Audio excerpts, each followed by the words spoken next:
Tune in to the real you. We have so much to learn about creation. The whole planet is incredible beyond words.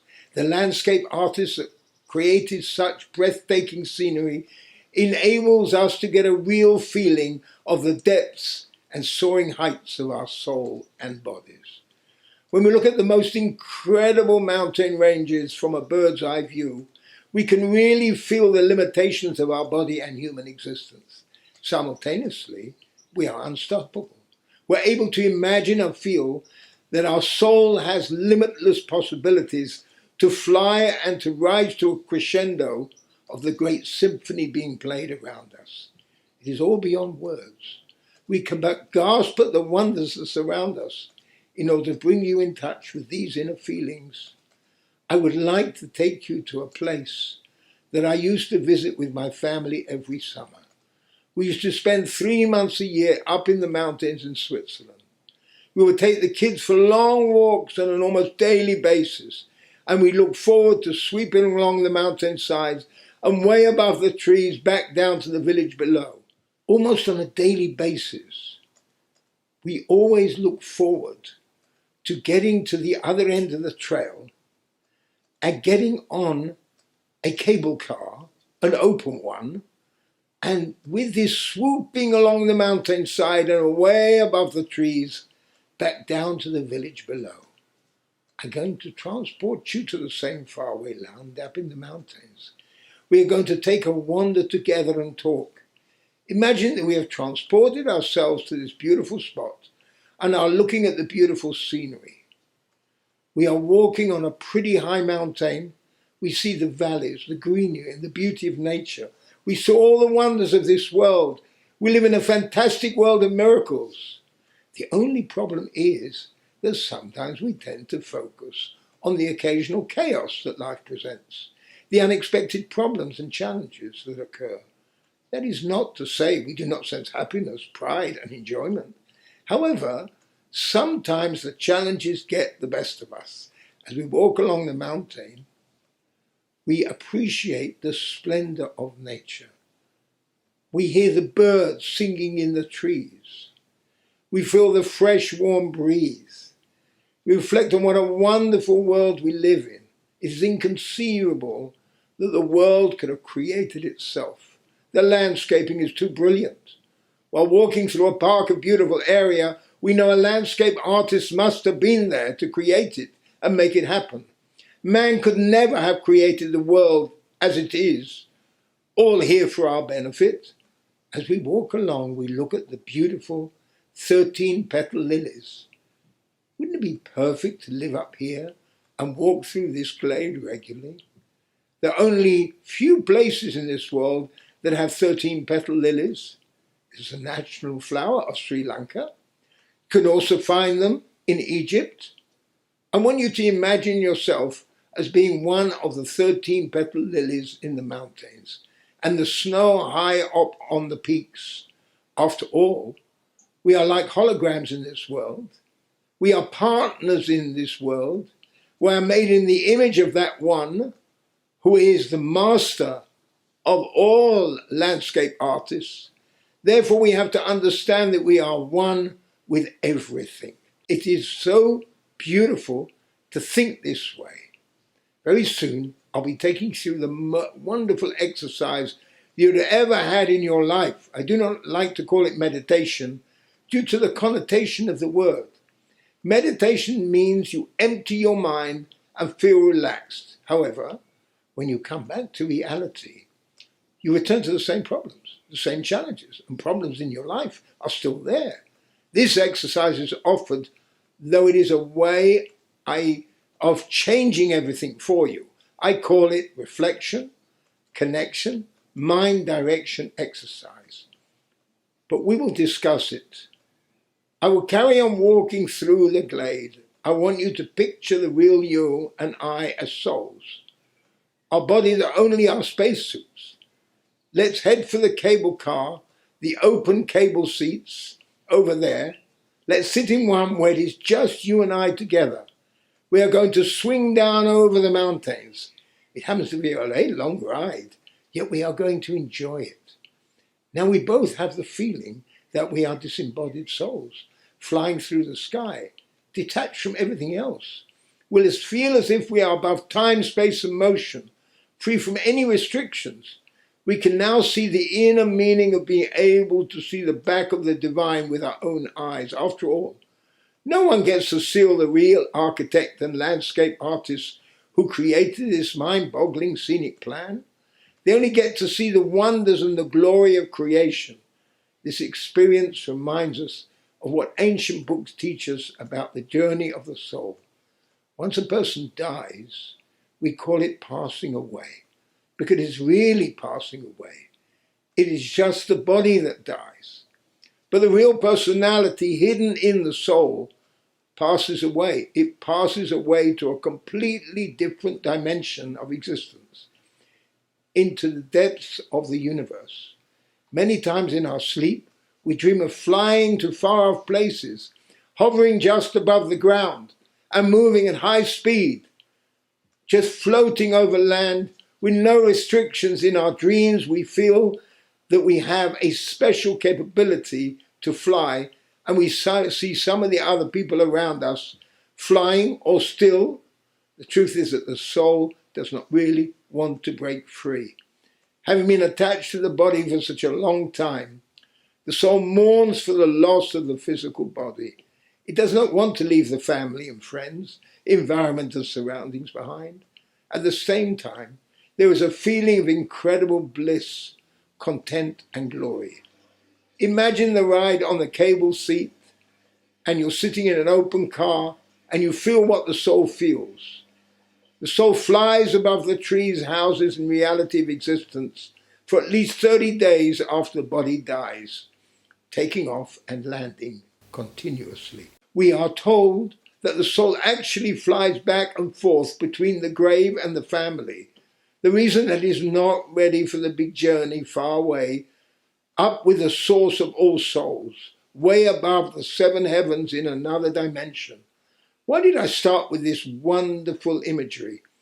I feel that it's important to get a feeling of comfort when dealing with pain, tragedy, and the loss of loved ones. Now we can deal with the question of life and death, a subject that no one wishes to discuss.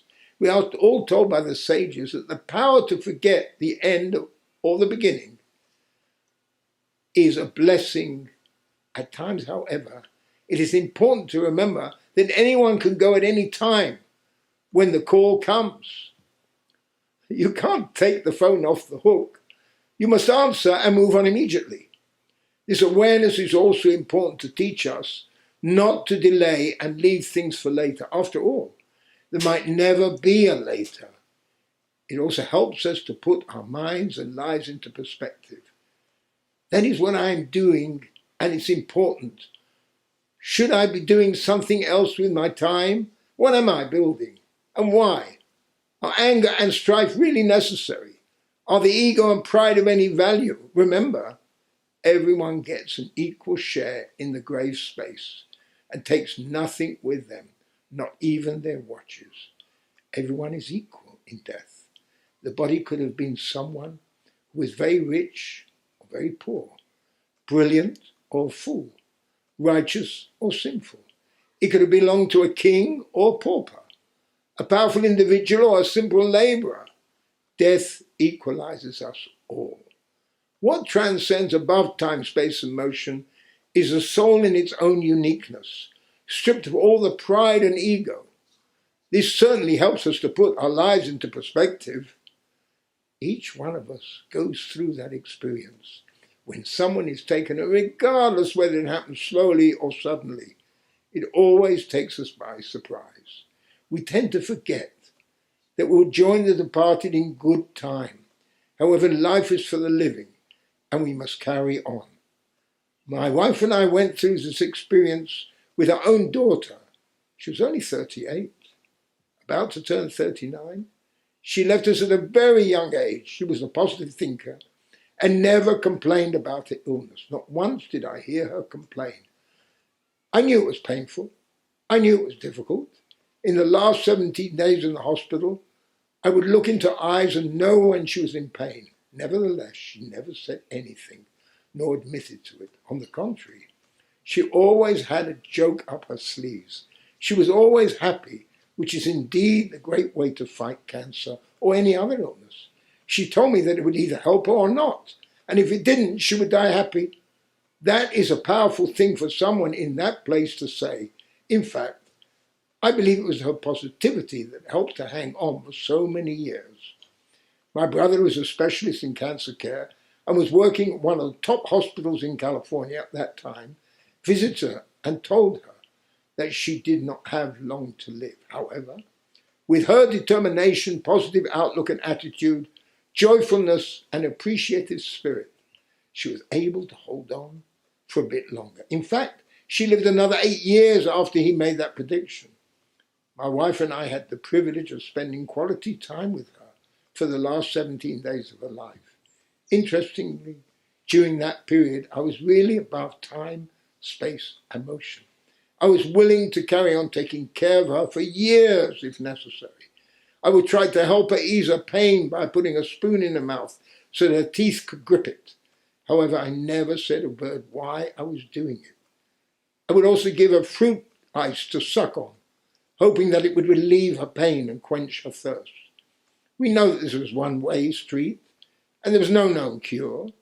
She went through this illness over quite a long period of time. You see, some cancers are good cancers, and some are very wicked. Some cancers are more likely to spread than others. I had a nephew that had a fast-growing cancer, and he knew it. So he said his goodbyes and prepared his family for the future. He was very loving. I witnessed it. Many of you have witnessed it too. He only survived 3 months. Never allow someone to go around complaining. The truth is that despite the difficult circumstances one be in, there's always a reason for everything. Even though they do not understand it, we don't understand anything. Never try to give your own rationale either. It never makes sense. It is not necessary. It's not what they did or did not do that led to their sickness. It is not what they ate, drank, or smoked. Certain diseases and illnesses are the result of variants in one's DNA. Even so, you have to be careful. Take your medication. Eat and drink properly. Have the right ventilation in the room. And do everything you can to take care of your soul and your body. We are commanded to guard our souls diligently. Each one of us is a delicately balanced instrument. But this knowledge does not make pain or loss or illness any easier to handle. All it can do is maybe delay the ultimate end. I suppose the real hardship is the feeling of helplessness that those who are left behind experience. What more can they do but to watch, assist a little, talk things through, make sure they spend quality time with their loved one, and share an overwhelming amount of love, sympathy, and understanding. Even that, however, will not contribute. Physically, the patient can alleviate their pain. Let's go back to where we were, feel the warm breeze caressing our skin as we sweep right through the trees and over the meadows with fantastic views all the way round. You might see people as dots moving around. You might see small cars and buses on the roads. You're looking down on the world very much like a soul looking back on the world. It is such a beautiful feeling when one absorbs and imagines. Most people have had a dream at night where they have felt they were floating above the ground. They might have even been higher up. That is because we all live in two universes, two parallel universes. The universe inside of us and the universe outside of us. When we dream, we get glimpses of that other universe. We're not restricted to our bodies. We are just souls doing exactly what we are doing now. It is a wonderful feeling. As souls, we enter our bodies at birth. We are born into little babies and we grow up. Then just like everyone else in this world, our souls depart bodies and we die. During the time we are alive, our souls and bodies work together for the most part. I'm going to talk a lot about that in this book. Sometimes the body rebels against the soul. The body starts deteriorating and giving trouble or is attacked by some illness. If we always bear in mind that we have a soul, and the soul is the real us inside our body, we will have an advantage as we move on with our lives. The advantage is that we all have memories.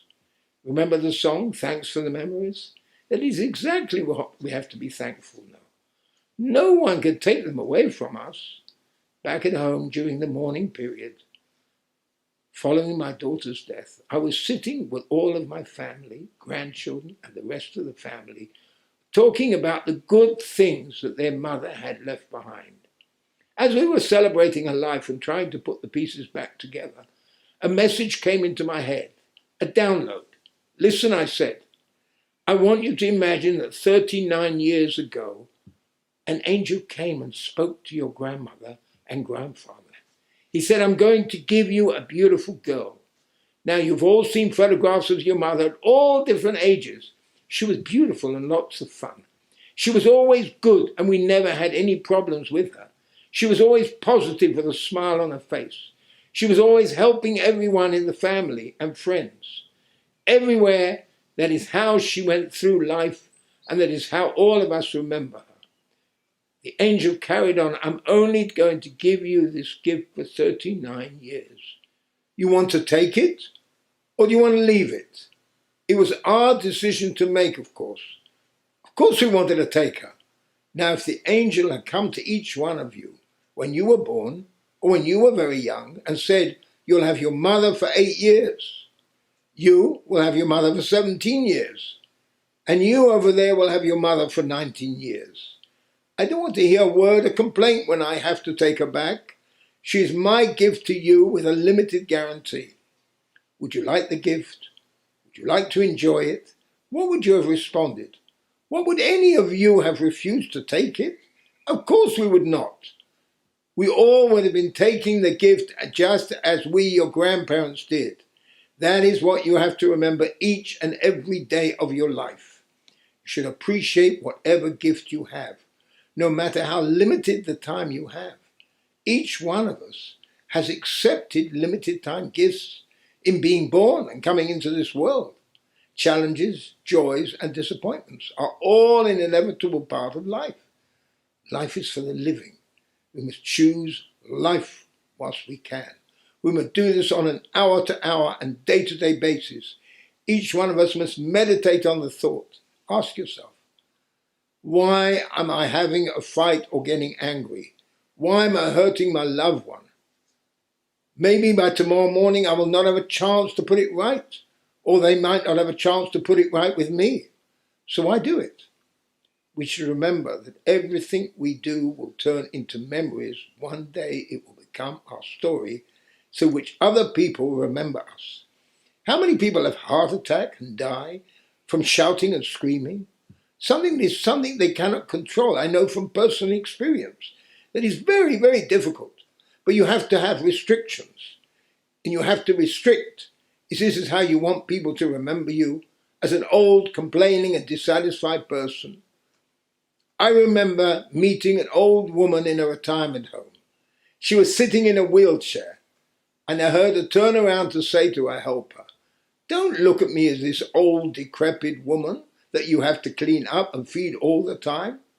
Look at the young girl inside of me, who used to play in the playground, play with a ball, dress beautiful dresses. See the girl who was spoiled by her father, the girl who worked hard at school and university, fell in love, got married, had children, had her dreams, went around the world, did all the things she wanted to do, and went through things she did not want to do. Yet, look at me as that person who lived all of that, not the person you see in front of you now, all alone and lonely." If each one of us would only remember that and think carefully about how we behave towards other people, ourselves.